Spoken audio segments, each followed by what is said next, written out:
Hello dear students, so welcome all of you again lecture series of molecular biology. So here is a next article, that is historical perspective. So this article is actually of historical perspective, so you have to remember history of nucleic acids. So actually this tells us about the discovery of DNA. DNA के discovery के बारे में देखना है यहाँ पे हम लोगों को। डीएनए कैसा डिस्कवर हुआ या फिर क्या हिस्ट्री है, कौन से साइंटिस्ट लोग हैं, तो आपको साइंटिस्ट लोगों को ध्यान में रखना है। आपको थोड़ा सा जो कुछ भी ईयर्स होंगे उनके डिस्कवरी के, उनको ध्यान में रखना है। सो ए न्यूक्लिक एसिड क्या है हमको पिछले लेक्चर में पता चल गया। तो लॉन्ग मॉलिक्यूल है, that is made up of molecules called smaller molecules called nucleotide. तो न्यूक्लियोटाइड का बनता है आपका डीएनए, पता है हम लोगों को। न्यूक्लिक एसिड हो, डीएनए हो, आरएनए हो। सो देखते हैं थोड़ा थोड़ा हिस्टोरिकल पर्सपेक्टिव, इस पे भी क्वेश्चन बनते हैं एग्जाम में। इन 1868 में एक स्विस फिजिशियन है। तो फिजिशियन का मतलब एक डॉक्टर है। तो फ्रेडरिक मिशर नाम का साइंटिस्ट या फिर डॉक्टर है।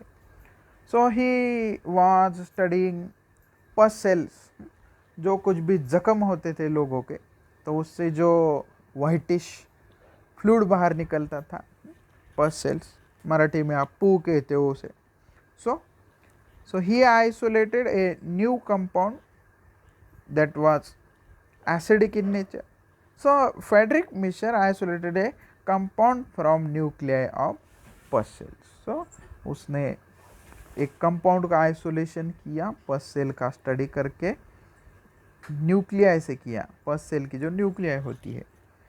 This compound was neither A protein nor a lipid nor a carbohydrate. ये जो कंपाउंड निकाला फ्रेडरिक मिशर ने, ये ना तो प्रोटीन था, ना तो ये लिपिड था, ना तो ये कार्बोहाइड्रेट था। सो उसको एक बात तो पता चल गई कि therefore it was a novel type of biomolecule. ये एक नया कुछ तो है। ये ना तो लिपिड है, ना तो ये प्रोटीन है, ना तो कार्बोहाइड्रेट है, ना तो एक और कोई मॉलिक्यूल है। तो पता चल गया कि ये कुछ तो गड़बड़ अलग है। So Miescher named this compound as nuclein. Miescher ने उसको एक शब्द दिया न्यूक्लिन, क्योंकि उसने न्यूक्लियस से निकाला था। तो उस पदार्थ को नाम दिया न्यूक्लिन। इन 1880, तो बात चल रही है 1880 की। अल्बर्ट कॉसेल नाम का साइंटिस्ट है। So he further purified this compound. तो उसने इस कंपाउंड का प्यूरिफिकेशन किया and discovered it's highly acidic property. And एक बात बताई कोसेल ने कि क्या गड़बड़ है सर। तो ये जो कंपाउंड प्यूरिफिकेशन किया है कोसेल ने, तो ये हाईली एसिडिक प्रॉपर्टी दर्शाता है। इन 1889, तो लगभग 9 साल बाद, रिचर्ड आल्टमन ये नाम का साइंटिस्ट है। So he given the name nucleic acid to this compound. तो एसिडिक प्रॉपर्टी होने की वजह से रिचर्ड आल्टमन इसको कहा जाता है न्यूक्लिक एसिड। तो इसको नाम दे दिया इसने nucleic acids. In 1938 Astbury and Bell, so Astbury and Bell नाम के साइंटिस्ट है दोनों। So they published X-ray diffraction pattern of DNA. तो डीएनए का एक्सरे डिफ्रैक्शन पैटर्न कैसा होता है, जो एक्सरे का बम्बार्डिंग किया जाता है डीएनए के ऊपर और पता कर लेते हैं डिफ्रैक्शन पैटर्न कैसा है।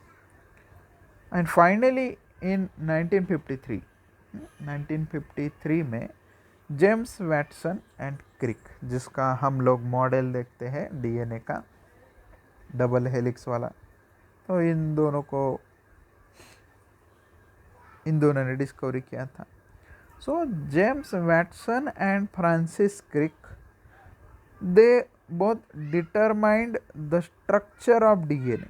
तो इन्होंने स्ट्रक्चर ऑफ डीएनए निकाला। उन्होंने भी क्या स्टडी किया था, तो एक्स-रे डिफ्रैक्शन पैटर्न, डीएनए के एक्स-रे डिफ्रैक्शन पैटर्न का स्टडी किया। और ये पैटर्न जो था एक्चुअली उनको प्रोवाइड किया था Morris Wilkins and Rosalind Franklin ने। सो फ्रैंकलिन एंड विल्किंस ने उन्हें ये प्रोवाइड किया था एक्स-रे डिफ्रैक्शन पैटर्न,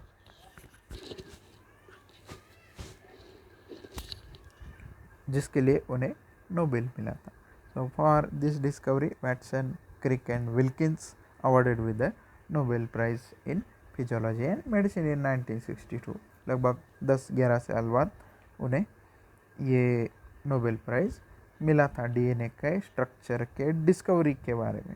आप कह दोगे सर यहाँ पे तो आप James Watson, Francis Crick and दो साइंटिस्टों के नाम बता रहे हो, Morris Wilkins and Rosalind Franklin है, लेकिन यहाँ पे नोबेल तो मिल रहा है वैटसन, क्रिक, विल्किंस को, तो कहाँ है फ्रैंकलिन, कहाँ है? तो फ्रैंकलिन का डेथ हो गया उस वक्त, क्योंकि वो एक्सरे के ऊपर स्टडी कर रहे थे, तो वहाँ पे म्यूटेशन हुआ था। So she might got death due to hazardous x ray.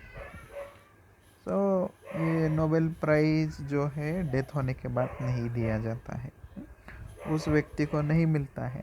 जैसे कि आपके भारत रत्न पुरस्कार है, भारत रत्न पुरस्कार अगर मरा हुआ व्यक्ति भी हो, उसने अच्छा काम कर दिया है तो उसको मिल जाता है, लेकिन नोबेल प्राइज़ ऐसा नहीं है। डेथ जिसकी हुई है उसको नोबेल प्राइज़ नहीं दिया जाता है। सो चलिए आज के लिए इतना ही पढ़ते हैं, हिस्टोरिकल पर्सपेक्टिव के बारे में था। आगे के लेक्चर में आगे का पॉइंट पढ़ेंगे। So thank you one and all.